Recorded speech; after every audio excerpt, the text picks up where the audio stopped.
3 a.m. Your mind races through endless what ifs. What if I lose my job?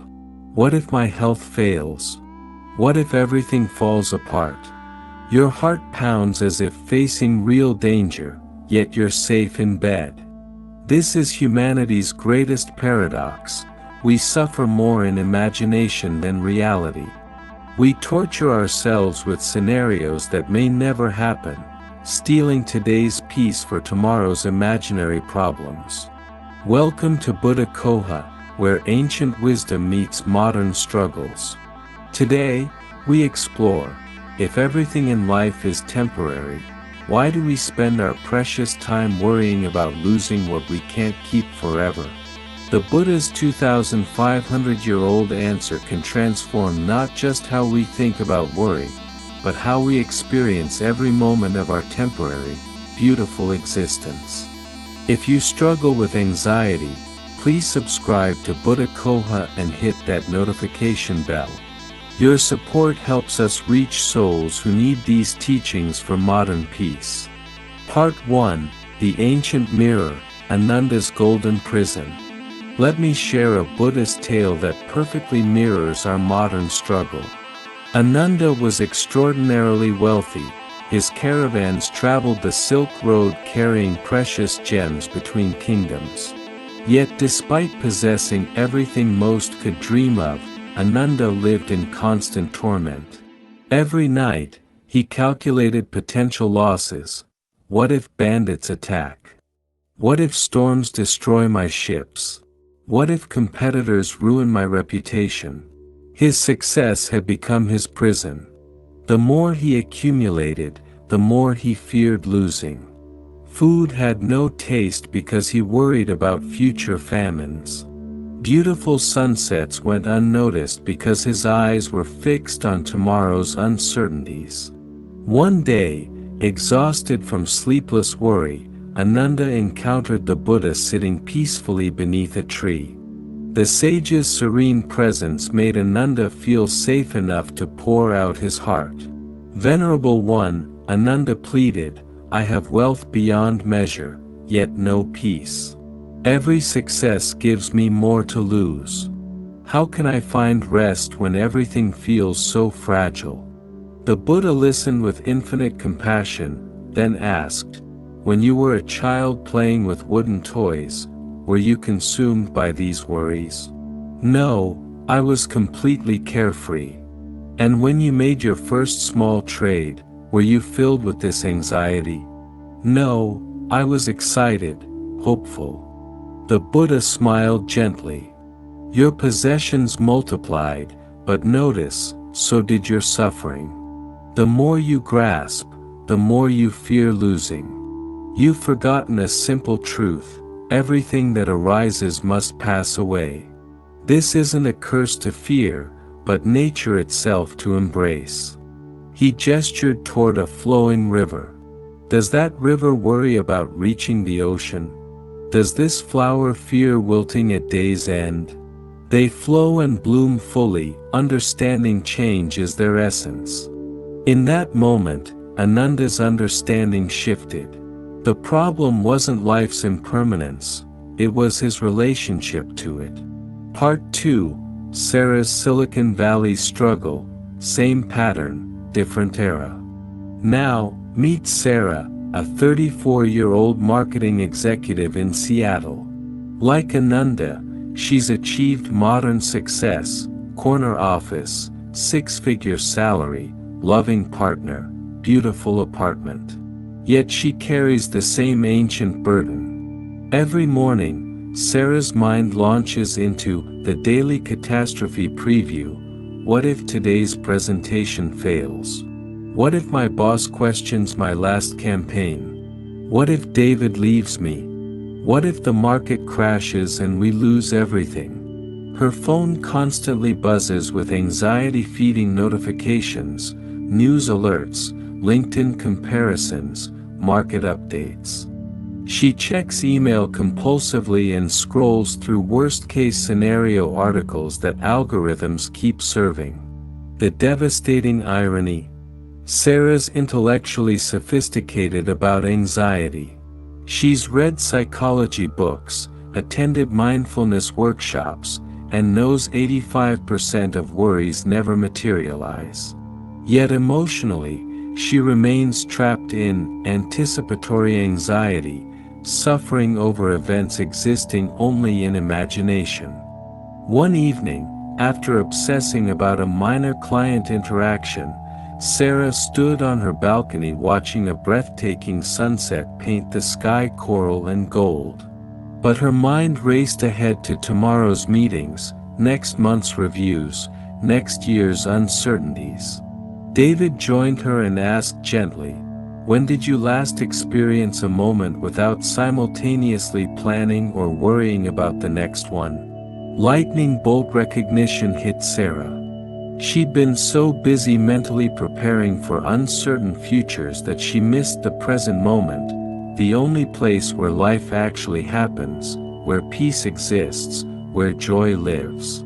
This is our modern condition, knowing life is fleeting, yet spending precious moments worrying about impermanence instead of embracing it. Part 3, the Buddha's revolutionary teaching, Impermanence, Anicca. The Buddha identified this struggle 2,500 years ago, naming it Anicca, impermanence, one of existence's three fundamental characteristics. Revolutionary insight: impermanence isn't a problem to solve but truth to embrace as liberation source. Consider this moment. The breath you're taking will never repeat exactly.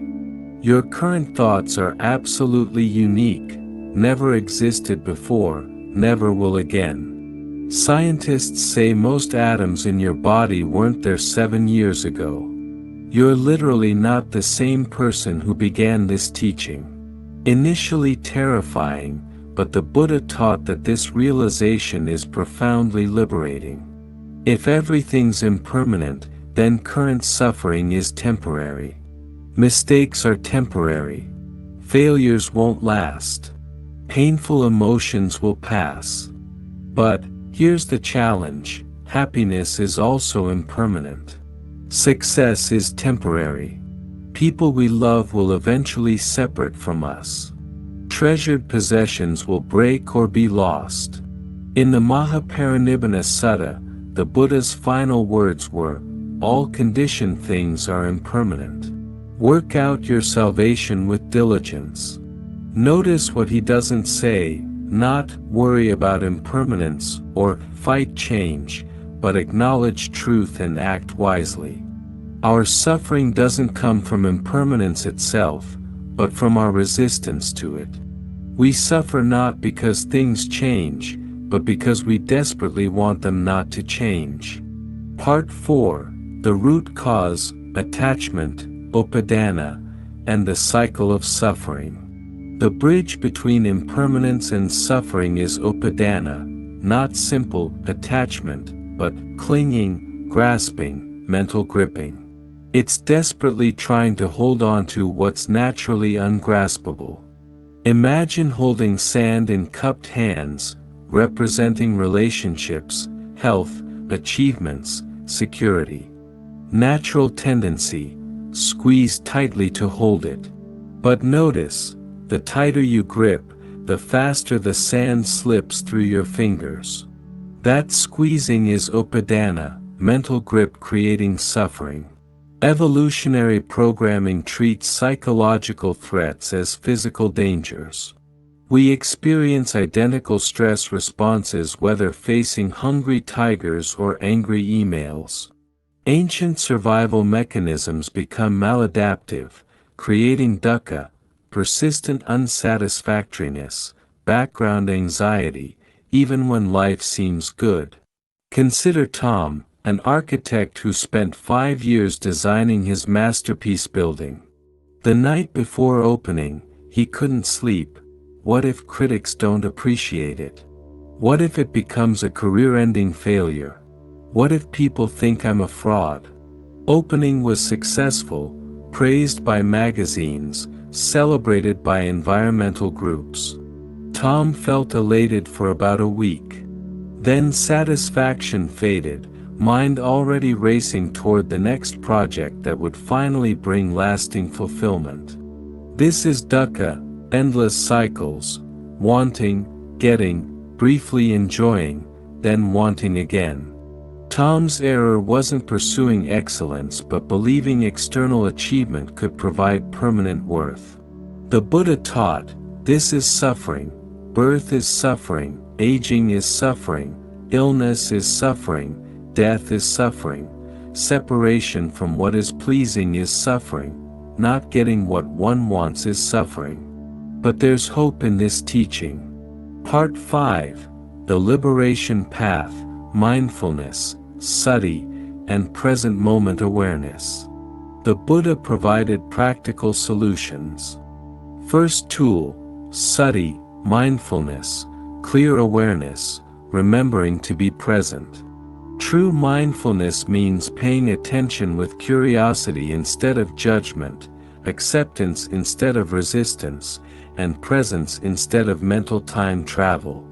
Maria, a Barcelona teacher, faced crushing challenges: a mother with dementia, a struggling teenage son, painful divorce. The weight of simultaneous crises was devastating. She'd lie awake cycling through worst-case scenarios about her mother's deterioration, son's academic failure, and bankruptcy from divorce proceedings. One morning, rushing through kitchen preparation, Maria suddenly stopped. She became aware, shallow breathing, hunched shoulders, clenched jaw, mind spiraling through anticipated problems before the day began. Instead of continuing the frantic routine, Maria made a radical decision. She paused. Hands on the counter, 3 deep breaths. Felt feet on the floor, noticed sunlight through the window, heard birds singing outside, sounds filtered out by a worried mind. For 30 seconds, Maria wasn't thinking about her mother's memory loss or divorce negotiations. She was simply present in her kitchen, breathing, feeling sunlight, hearing birdsong. Something profound shifted. Problems didn't disappear, but Maria's relationship to them changed fundamentally. She realized, right now, this moment, she was actually okay. Mother was safe, son sleeping peacefully upstairs, she had inner strength for whatever came. This is Sati's power, returning us to the only moment where life exists and peace can be found. The past exists as memory, the future as imagination, but life happens now. Buddha taught, the present moment is the only time over which we have dominion. When fully present, worry naturally diminishes because worry always involves past regret or future anxiety. If these insights help your anxiety journey, please subscribe to Buddha Coha. Your subscription helps us reach people needing these teachings. Part 6, Insight Meditation, Vipassanā, Seeing Through Worry's Illusion. Building on mindfulness, Vipassanā, insight meditation, teaches clear seeing, perceiving reality without fear, desire, and conditioning filters. Revolutionary truth: anxious thoughts aren't facts, accurate predictions, or commands we must obey. They're temporary mental formations that arise, exist briefly, then pass away. When worry arises in meditation, instead of getting caught in its story, we observe with gentle curiosity. Interesting, worried thought about money appearing. Where do I feel this in my body? What happens if I neither push away nor cling to it? James, a financial advisor during the 2008 crisis, was consumed by anxiety as markets crashed and clients panicked. Making poor fear-based decisions, developing insomnia and health problems, and questioning his competence in a previously confident field. Desperate, James tried meditation despite skepticism about mystical nonsense. In the first session, observing thoughts without solving their problems, he discovered his mind was like a radio tuned to Catastrophe FM. Thoughts played endlessly: markets will never recover, all clients will lose retirement savings, I'm completely incompetent. Practicing Vipassanā, James noticed, these were simply thoughts, not objective reality truths. Some concerns required a thoughtful response based on legitimate analysis. But many anxious thoughts were just mind-spinning stories about imaginary futures. Over months, James developed the wise observer mind, part watching thoughts and emotions with compassionate detachment. When worry arose, I noticed worried thoughts about the European debt crisis, without being consumed. This didn't make James numb or careless. Instead, it allowed responding to genuine challenges with clarity rather than reacting in panic. Decision-making improved, stress decreased, and clients appreciated his calm presence during turbulence. Buddha taught, one trains thus, sensing the whole body, I will breathe in, calming bodily fabrication, I will breathe out. Observing without immediately reacting reveals worries, like all mental formations, are impermanent, arising, peaking, naturally passing if we let them rather than feeding them with attention and resistance. Part 7, Wisdom, Paññā, and Compassion, Mettā, the complete path. Buddha's path includes Paññā, wisdom, and Mettā, loving-kindness. Wisdom isn't intellectual knowledge but practical discernment, seeing what we can/cannot control, when action or acceptance is appropriate, how to respond skillfully rather than react from habit. Dr. Rebecca Chen, a Chicago emergency room physician, embodies this wisdom. Facing daily life-death situations, she initially carried every patient suffering home, replaying cases, wondering if she could have done differently. I was drowning in others' pain, Rebecca recalls. Obsessing over patients I might never see again, torturing myself with what-if scenarios, constantly questioning my competence. The breaking point came losing a young patient died despite doing everything medically possible. She spiraled into devastating self-doubt about her career choice and ability to help anyone. This crisis led Rebecca to Buddha's wisdom teaching and the middle path.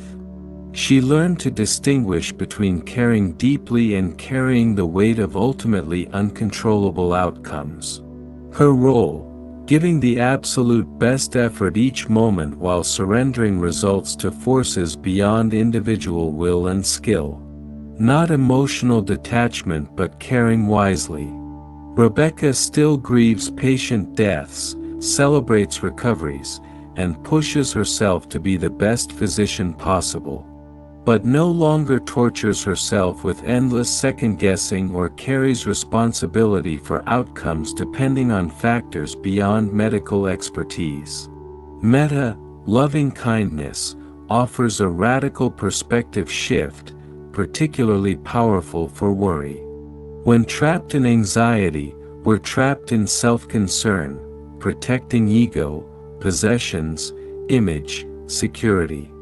Mettā deliberately expands concern to include others, naturally putting personal worries in proper perspective. Hassan, a Syrian refugee now a London taxi driver, had legitimate anxiety reasons. Lost home, business, friends to war. Starting over in a new country with limited English and no professional network would challenge anyone emotionally. Initially consumed, will I ever support my family properly? Will children adapt to British culture? Will we ever feel truly at home? Will people accept us or always consider us outsiders? Hassan's breakthrough came from volunteering at the Refugee Support Center on weekends. Hearing others' stories of loss, resilience, and hope, he realized worry and uncertainty are universal human experiences, not personal failures marking him as defective. More importantly, when Hassan focused energy on helping other refugees navigate starting over challenges, job applications, translating documents, sharing practical advice about British bureaucracy, his problems didn't disappear but became manageable and less overwhelming. When I help someone improve English or find employment, Hassan explains, I completely forget my fears. Somehow, after helping them, my path forward seems clearer and less frightening. Beautiful Mettā paradox, moving beyond self-centered concern to genuine care for others' well-being often reveals solutions to our problems invisible when trapped in self-focused worry. Buddha taught, hatred never ceases by hatred, but by love alone is healed. We could adapt, worry never ceases by more worry, but by compassion alone is it transformed. Part 8, Living the Teaching, Practical Daily Applications. This sounds beautiful, but how do I apply these teachings lying awake at 3 a.m., worried about mortgage payments? Practical techniques bridging ancient wisdom with modern life. The RAIN technique. When anxiety arises, remember, recognize, I notice I'm worrying about job security right now. Allow, let worried feelings exist without self-judgment. Investigate, where do I feel this worry in my body? What specific thoughts are present? Non-attachment. Let worry pass naturally without fighting or feeding it. The two-question practice. When worry strikes, is there something constructive I can do about this right now? If yes, do it. If no, practice letting go. Distinguishes productive problem-solving from unproductive rumination. The impermanence reminder. Keep small object, stone, a coin, in your pocket. When worry overwhelms, hold it and remember, this worried feeling is impermanent. It arose and will pass away. Linda, a working mother of 3, was constantly worried about her children's futures, her aging parents' health, her husband's job security, and family finances. Worry affected sleep, health, ability to enjoy precious family moments. Linda started with 5 minutes of morning meditation, breathing as a present moment anchor.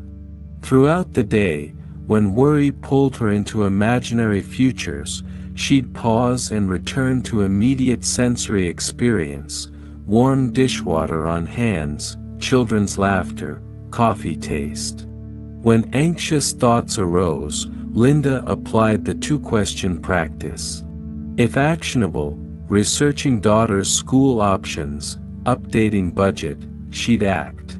If not, worrying about uncontrollable economic conditions, she'd practice RAIN. Transformation wasn't immediate, but within months, Linda noticed significant changes. More present during family dinners, less reactive to daily stresses, better able to appreciate simple moments like bedtime stories and weekend walks. I still worry sometimes, Linda explains, but worry doesn't control my life anymore. I've learned distinguishing between wise concern motivating helpful action and useless anxiety draining energy and stealing joy. Part 9, The Revolutionary Beauty of Impermanence. Here's where Buddha's teaching becomes truly revolutionary. Once we deeply understand impermanence, it stops being fearful and becomes cherished. Consider life's most beautiful experiences, breathtaking sunsets, children's spontaneous laughter, perfect connection moments, and meaningful achievement satisfaction. What makes them precious and memorable? Their temporary nature. If sunsets lasted forever, would we pause and wonder? If laughter never ended, would it spark delight? If connection moments were permanent, would they move us to grateful tears? If achievements never faced being surpassed, would they motivate growth? Fleeting moments are infinitely precious precisely because they won't last. Japanese Mono no aware, bittersweet awareness of impermanence and poignant beauty emerging from that awareness. Not morbid obsession with endings but profound appreciation for existence's transient miracle. Cherry blossoms bloom just weeks each spring. Millions travel worldwide, witnessing their brief glory, celebrating beauty precisely because it won't last. Flowers don't spend blooming periods worrying about wilting, they simply bloom with complete abandon. Buddha's invitation, bloom fully in our brief moment, love deeply despite certain eventual separation, create knowing our works shall pass, and find journey joy rather than destination anxiety. Embracing impermanence rather than fighting it creates daily magic. We become more grateful for ordinary moments, warm coffee, a friend's smile, healthy days. More present because this moment never comes again. More compassionate because everyone shares the same fundamental human condition of loving and losing, achieving and watching achievements fade. When we align with reality as actually is, ever-changing, interconnected, beautifully impermanent, we discover peace not depending on external circumstances, happiness not requiring everything going our way, love not diminished by loss inevitability. We return to our original question: if life is temporary, why worry so much? The answer lies not in life's temporary nature but in our relationship to temporality. Worry arises from impossible attempts to find permanent security in impermanent worlds, lasting satisfaction in transient pleasures, unchanging identity in constantly changing selves and environments. But here's profoundly liberating truth. Once we align with reality as it actually is, we discover peace not depending on circumstances, happiness not requiring perfect plans, love not diminished by inevitable loss. This doesn't mean becoming passive or uncaring. Buddha wasn't advocating apathy but completely different life engagement, free from endless worries paralysis, powered by wisdom, compassion, and full presence to whatever each moment brings. Remember Maria choosing present moment awareness over panic? James is learning to observe worried thoughts without consumption. Dr. Chen cares deeply while releasing uncontrollable outcomes. Hassan is finding strength through service to others. Is Linda distinguishing productive concern from useless rumination? Each discovered that once feared impermanence became their gateway to freedom, peace, and authentic joy. They learned to hold life lightly while loving deeply, worrying wisely while embracing uncertainty. As we conclude, I leave you with this transformative question: what would change in your daily experience if you truly embraced life's temporary nature? What would you worry less about? Appreciate more? How would you love differently? What would you create if impermanence made life precious rather than pointless? Buddha's path doesn't eliminate all challenges but offers tools for meeting them with grace, wisdom, and open hearts. Your worry doesn't prevent tomorrow's troubles but steals today's joy. The present moment is the only moment you can live in, love in, and find peace in. Right now, you are okay. May you be free from worry. May you find peace in impermanence. May you love without fear of loss. May your journey be filled with deep joy from dancing with change rather than fighting it. If this exploration touched your heart, please subscribe to Buddha Coha and share it with someone who needs to hear this. Together, we're creating a community committed to finding peace in uncertain worlds. Until we meet again, this is Buddha Coha, reminding you that life's very temporality makes it infinitely precious. Take a deep breath, feel your feet on the ground, and remember, everything changes, and that's exactly what makes this moment beautiful.